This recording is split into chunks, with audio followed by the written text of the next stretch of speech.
Appreciate everybody's time today. I know there's a lot of really good meetings underway, so I'm going to try and quickly go through my presentation. My background, I've been working about 30 years in the Yukon. I've been CEO about 5 years now, and really restructured the company now with a focus on Brewery Creek. I have to apologize, I was running. I didn't realize my presentation was right now, so I'm catching my breath. If I could leave you with any message today, it would be Golden Predator offers shareholders the opportunity for a first world jurisdiction over a gram per ton gold project that's proven and both environmentally and economically. Don't believe a word I say as our disclaimer. We've been operating for a number of years on another project, Three Aces, and quietly in the background trying to get the government in line on our permitting. In July of this year, we came to an agreement with the government and the First Nation that our mining licenses and our water license are valid for an immediate restart. So with Brewery Creek, we had a PEA in place, and the IRR is a bit off the charts right now, but over 45%. It's a former operator in the Yukon, about 45 minutes from Dawson City. And I'm just going to quickly go back to the market, the capital structure.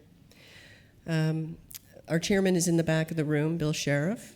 He is also involved at the executive level on the technical. I focus on the environmental, social, and governance side of things. And we brought a strong team together, our market cap being now about 45 million Canadian. A lot of these slides I'm just going to slip right through. So we've added 2 new people to the team as we focus into our mining project. And Mike Maslowski, who has built and operated mines for Coeur and Teck, is with us now. And Jim Hesketh, who's an expert in heap leach operations and has operated mines in the Yukon, Montana, and California, Nevada, and brings experience with restarting heap leach operations. So moving into quickly our work plan at Brewery Creek. Here we go. So about 45 minutes from Dawson City, operated from 96 to 02, left 150,000 oxide ounces. We picked up Brewery Creek in 09 and have increased our resources 5-fold. You'll see the Dawson City Airport about halfway between. They have 737 service there now. And this allows a lot of the people to either fly in and stay in camp or live in the community. 180 square kilometer project, fully licensed with the socioeconomic accord in place with the First Nation. And the First Nation is a very big supporter of the company and the project. And we've worked on that relationship for many years. We legalize our relationships, but then we also exceed them through regular involvement with the community and business incubators and other projects. The plan is for the restart to have a 3-phase approach. And we've just commissioned a feasibility study for phase 1. Phase 1 is reprocessing the heap leach pad, where there's about 250,000 ounces remaining from the run of mine, which Viceroy ran. There we go. You'll see on the map the licensed area in beige. There is approximately 500,000 ounces of oxide in that area. The plan is that we restart the mine by reprocessing the heap, which is in the blue, and then expand into the licensed pits that are represented by the green. And that gives us about 5 years of operation to expand the permits to include resources that we've discovered and expanded outside of that area. When we look at the multi-year plan, you'll see on this slide the heap leach pad that we will start with the reprocessing. And this will take about $35 million US, and we'll have those numbers confirmed by spring with the feasibility study. The 7 cells have been used. We'll reprocess them as we expand onto the 3 cells in the future.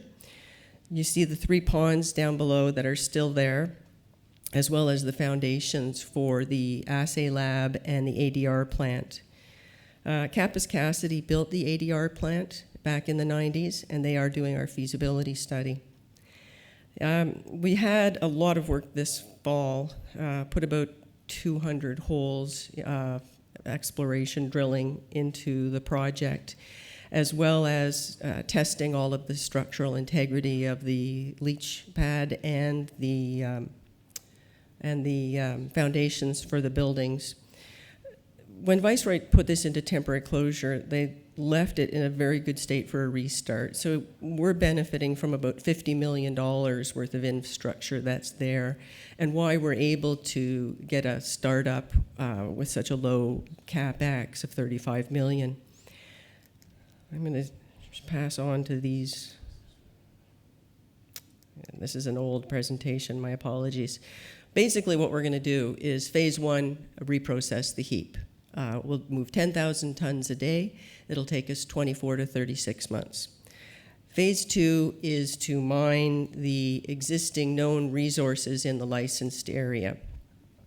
We can commence that once we have a certain volume of material reprocessed on the pad. And then phase 3 is to expand it out, and we'll be going through the licensing with that over the next few years. And I apologize with this presentation. The plan is that we get the feasibilities done by March. We will have a new technical report approximately at the same time. We have 3 years of drilling that are not in the report. The PEA was done up to 2012. So that will change the economics, we think, substantially. There's a number of areas that we think we can improve on the economics, which already show a good rate of return. We've eliminated 2 royalties. Both of them were, one of them was just recently announced this spring. We see an exchange rate that is more favorable. We also see lower diesel costs and a number of efficiencies from exploration going forward. If you notice on the map, the green pits, which are rather small, we've been drilling in between those pits in order to expand and upgrade the resource. And this is another way we see some efficiencies going forward, is to turn those into larger pits. And it's also a nice downhill grade, so we're doing some trade-off studies on hauling versus conveyor belts. We have some other assets within the company other than Brewery Creek. We have the 3 Aces project, which we ran for 3 years. It's a high-grade gold project in southeast Yukon. We wanted to start with a bulk sample, so we built a 50-ton-a-day plant about 2 hours from the project. And we've been running all chemical-free. The plant gets about 85% recovery. It's very free-milling gold with water and gravity only.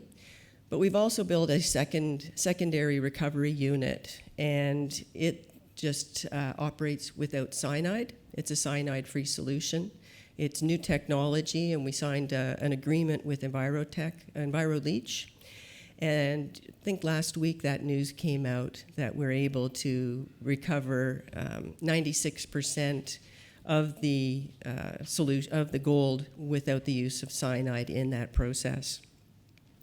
I will stop there and appreciate your time today. Again, Brewery Creek, over 1 gram per ton, first world jurisdiction, a low CapEx to production, and fully licensed. We'll be also around for the next few days, and thank you very much for your time.